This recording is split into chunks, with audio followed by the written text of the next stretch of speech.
하버드 코퍼레이션과 오버시어 위원회 여러분, 교수진, 자랑스러워하실 학부모, 그리고 무엇보다도 졸업생 여러분들, 가장 먼저 드리고 싶은 말씀은 하버드 대학에 감사드립니다.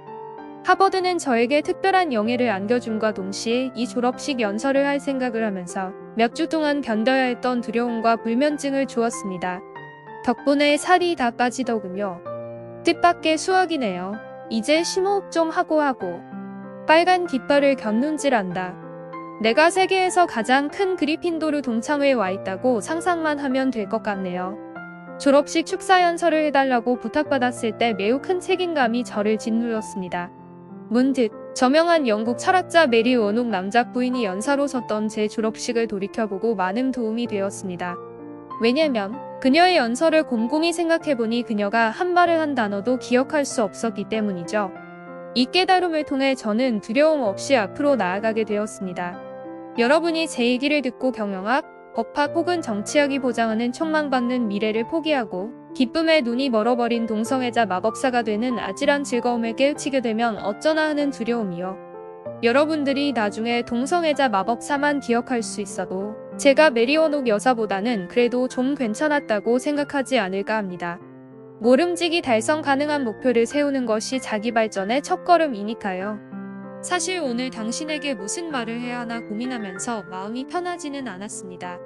제 졸업식에서 내가 알았더라면 좋았을 것이 무엇인지, 그리고 그날부터 21년 동안 내가 배운 중요한 교훈이 무엇인지 스스로 되물었죠. 두 가지 답이 나왔습니다. 여러분의 학업 성공을 축하하기 위해 함께 모인 이 멋진 날, 저는 여러분에게 실패의 미덕에 대해 이야기하기로 결정했습니다. 그리고 사회생활에 첫 발을 떼며 현실이라는 문턱에 서 있는 당신에게 상상력의 중요성을 이야기하고 싶습니다. 주제에 안 맞는 선택처럼 보일 수 있지만 들어봐 주십시오. 졸업하던 21살의 제 인생은 42살인 지금 돌이켜보아도 다소 불편한 경험이었습니다. 지금의 반밖에 살지 않았을 때 저는 제 자신에 대한 야망과 주변 사람들의 기대 사이에서 불안한 균형을 이루고 있었습니다. 제가 스스로 평생 하고 싶은 유일한 일은 소설을 쓰는 것이라고 확신이 있었습니다. 그러나 가난한 배경에서 태어났고 대학도 다니지 않으신 부모님은 저의 지나친 상상력을 망상 정도로 생각하셨고 결코 주택융자금을 갚지도 못하고 연금도 받지 못할 것이라고 보셨습니다. 지금은 삶이 얼마나 아이러니컬한지 망치로 한 대 맞은 듯합니다. 그래서 부모님은 제가 취직이 잘 되는 전공을 택하길 바라셨습니다만 저는 영문학을 공부하고 싶었습니다. 돌이켜보면 누구도 만족시킬 수 없는 타협에 이르렀고 저는 현대어를 전공했습니다. 부모님 차가 길 모퉁이를 채 돌기도 전에 저는 독일어 수업을 빼먹고 고전문학 수업을 들으러 달려갔죠. 저는 당연히 부모님에게 한 번도 고전문학을 공부하고 있다고 말지 않았고 아마도 졸업식 날 와서 처음 알고 당황하셨겠죠. 이 지구상에 존재하는 모든 과목들 중에서도 대기업 임원이 되는 데 있어 그리스 신화만큼 쓸모없는 과목은 없다고 생각하셨을 테니까요. 그렇다고 해서 부모님을 원망할 생각은 없습니다. 부모님 때문에 내 삶이 이렇게 됐다고 넋두리 하는데도 유효기간이 있기 때문이죠. 스스로 운전대를 잡을 나이가 되면 스스로 인생을 책임져야 합니다. 뿐만 아니라 부모님은 제가 힘들게 살지 않기를 바라신 것뿐이기에 더욱이 원망할 수 없습니다. 두 분 모두 힘든 삶이셨고 저도 가난의 얼굴을 보며 자랐기 때문에 가난이 우아한 경험이 아니라는 부모님 생각에는 저도 전적으로 동의합니다. 가난은 두려움, 스트레스, 때로는 우울증까지 불러옵니다. 수백 번 수치스러움을 견디고 고생해야 하기 때문입니다. 스스로 노력해서 가난을 벗어날 수 있다면 물론 그보다 더 대단한 일은 없겠지만 가난한 것 자체를 낭만적으로 보는 것은 바보들이나 하는 짓입니다. 제가 여러분들 나이 때 가장 두려워했던 것은 가난이 아니라 실패였습니다. 저는 그리 열성적인 학생이 못 되었기 때문에 강의는 뒷전이고 대부분의 시간을 카페에 죽치고 앉아 소설을 쓰며 시간을 보냈습니다. 그런데도 요령이 있어서 시험에서는 떨어져 본 적이 없었고 이건 오랫동안 저와 제 친구들 사이에서 대단한 성공처럼 여겨졌습니다. 저는 고지식한 사람이 아니기 때문에 여러분들처럼 똑똑하고 교육 수준이 높은 집단이어도 실패나 고통을 경험해봤다는 것을 알고 있습니다. 주어진 재능과 두뇌가 있다고 해서 운명 때문에 고통받지 말란 법은 없으니까요. 여러분 모두가 안정적인 특권과 행복을 누려왔다고는 결코 생각하지 않습니다. 그러나 한 가지 확실한 것이 있다면 여러분들과 같은 하버드 졸업생은 실패와 친하지 않을 가능성이 높다는 것입니다. 어쩌면 실패에 대한 두려움이 성공을 향한 열망만큼 커서 그 힘으로 여기까지 온 사람도 있을 겁니다. 또 여러분이 생각하는 실패를 사회의 평균적인 사람들은 성공이라고 부를 수도 있겠죠. 여러분들은 이미 남들보다 높은 곳에서 시작했기 때문입니다. 결국 우리 모두 실패가 무엇인지 스스로 정의할 수 있어야 합니다. 그렇지 않는다면 언제든 사회적인 기준들이 여러분을 옥죄기 시작할 것이기 때문이죠. 졸업 후 제가 보낸 7년은 누가 보더라도 실패도 그런 실패가 없을 것입니다. 결혼하고 얼마 안 있어 이혼하며 정신적으로 너덜너덜해졌고 노숙만 안 했지 요즘 같은 시대의 런던에서 보기 드물 정도로 찢어지게 가난했습니다. 부모님이 가지고 계셨던 두려움과 제가 품고 있던 두려움 모두가 현실이 되어 제 삶을 핥히고 지나갔습니다. 사회적 기준으로 봤을 때 저는 아직까지 저보다 더 비참하게 실패한 사람을 여태 보지 못했습니다. 이제 와서 실패한 경험도 즐거웠다고 여러분들께 거짓말을 하지는 않겠습니다. 어느 곳에서 말하는 동화적 해결의 동자도 보이지 않았습니다. 그때는 이 어두운 터널이 어디까지 이어질지 도무지 끝이 보이지 않았고 현실은 녹록지 않았습니다. 그렇다면 제가 왜 굳이 실패의 미덕을 오늘의 주제로 삼았을까요? 그것은 바로 실패가 우리 삶의 군더더기를 걷어내주기 때문입니다. 저는 더 이상 허세를 부리지 않고 제 자신을 직시하게 되었으며 제가 가장 중요하다고 생각하는 하나의 작업에 제 모든 에너지를 쏟을 수 있게 되었습니다.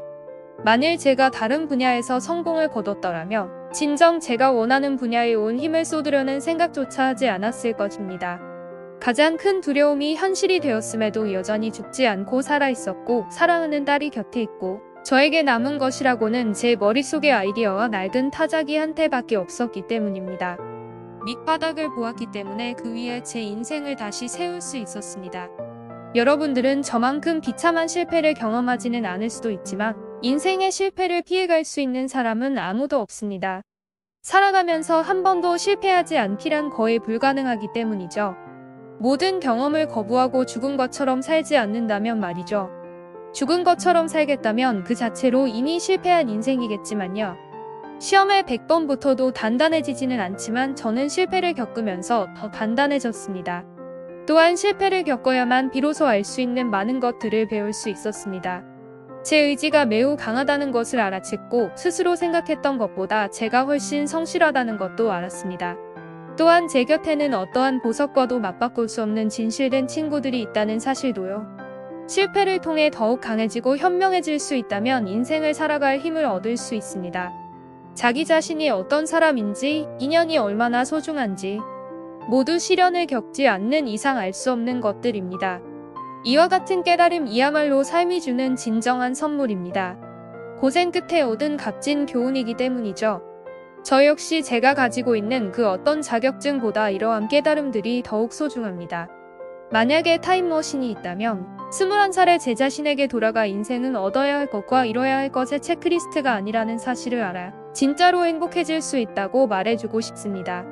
여러분이 가진 그 어떤 타이틀이나 이력서도 여러분의 인생이 될 수는 없습니다. 제 나이대의 많은 사람들이 이 두 가지를 혼동하죠. 인생은 어렵습니다. 그리고 복잡합니다. 누구도 어떻게 될지 모릅니다. 이를 겸허히 받아들일 수 있다면 인생의 그 어떠한 시련도 견뎌낼 수 있을 것입니다. 이쯤 되면 여러분들은 제가 상상력의 중요성을 두 번째 주제로 택한 이유가 덕분에 새 인생을 살 수 있었기 때문이라고 짐작하시겠죠. 그렇지만 그것이 다는 아닙니다. 잠들기 전에 부모님이 읽어주는 동화책 속 이야기가 얼마나 소중한지 저만큼 열렬히 옹호할 사람도 없겠지만 오늘 제가 말씀드리는 상상력은 훨씬 넓은 의미의 상상력입니다.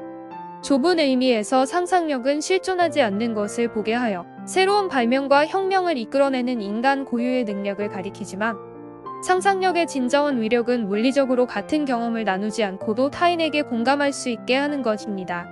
해리포터를 쓰면서 이후 책을 쓰는데 도움이 될 만한 많은 것들을 알았지만 젊었을 때 먹고 살기 위해 했던 일 덕분이죠. 점심시간에 몰래 빠져나가 소설을 끄적거리고는 했지만 20살 때 저는 국제사면위원회 런던 본부의 아프리카 조사부에서 일을 하며 다달이 월세를 벌었습니다. 그때 저는 비좁은 사무실에 앉아 전체주의 국가에서 탄압받는 이들이 휘갈겨 쓴 서신들을 읽었습니다. 바깥 세상에 자국의 실태를 알리기 위해 초옥의 위험을 무릅쓰고 쓴 편지들이었죠. 절망에 빠진 가족과 친구들이 사면위원회에 보낸 것들이었습니다.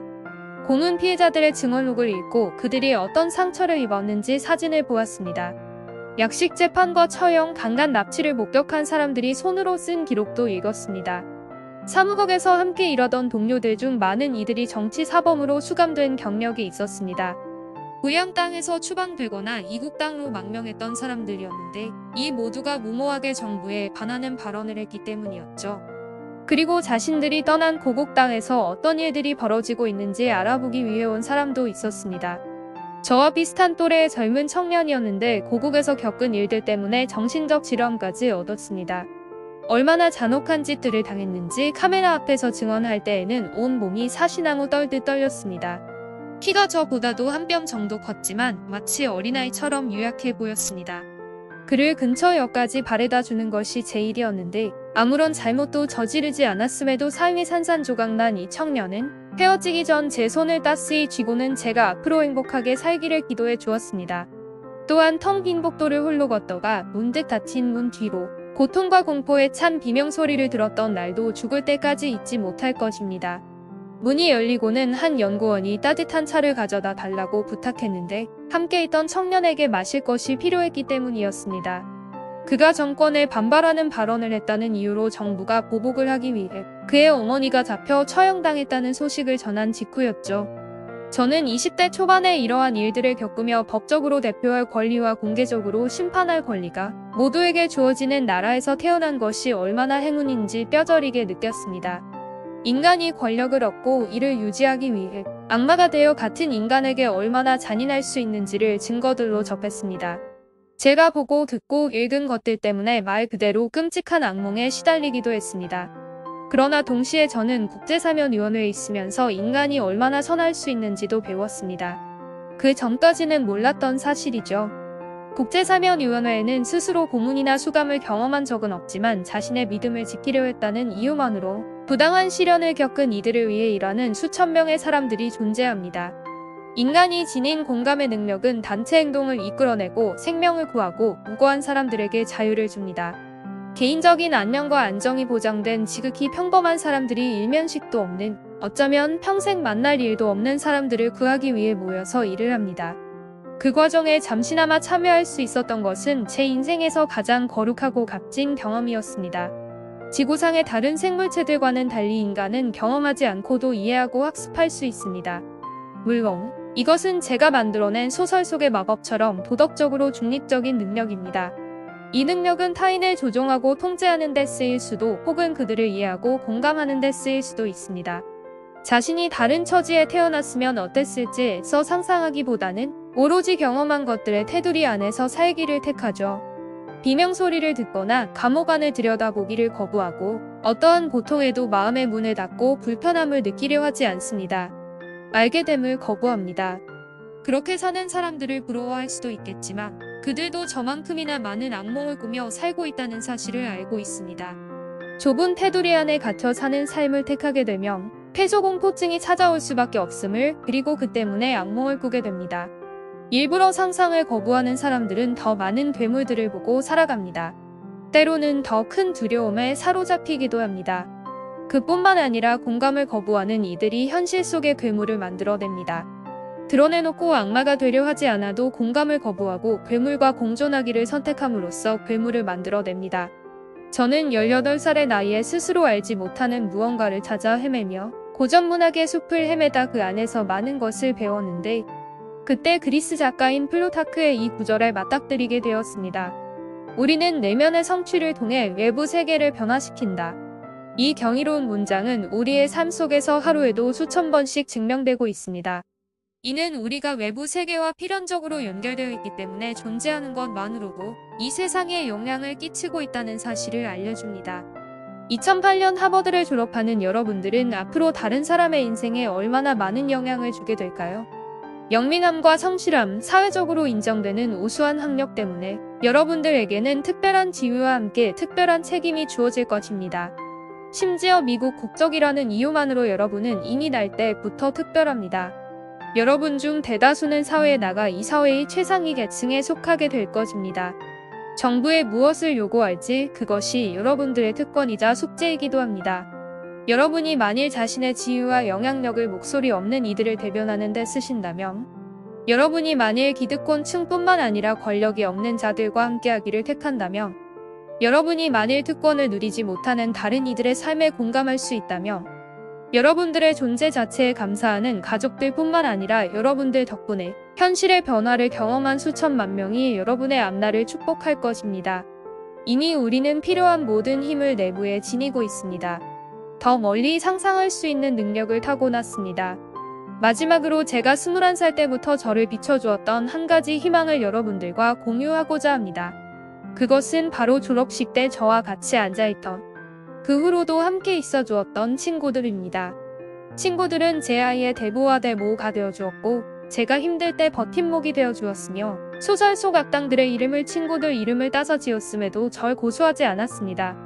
졸업식 때 우리는 끈끈한 우정으로 뭉쳐 있었습니다. 다시는 오지 않을 시절을 함께 경험했고, 또 훗날 졸업생 중 누구 하나가 총리로 출마했을 때 증거로 내밀 수 있는 졸업식 단체 사진을 공유했기 때문입니다. 그렇기 때문에 여러분들도 오늘 이처럼 끈끈한 우정을 나눴으면 좋겠습니다. 그리고 내일이 되어 제가 여기서 한 말은 모두 잊으시더라도 세네카의 말을 기억해 주시면 좋겠습니다. 세네카 역시 제가 삶에 지쳐 고대 선인들의 지혜 속에서 피난처를 찾을 때 만난 고대 로마인 중 한 명이죠. 이야기에서 중요한 것은 길이가 아니라 그 이야기가 얼마나 좋은 이야기인가 하는 점이다.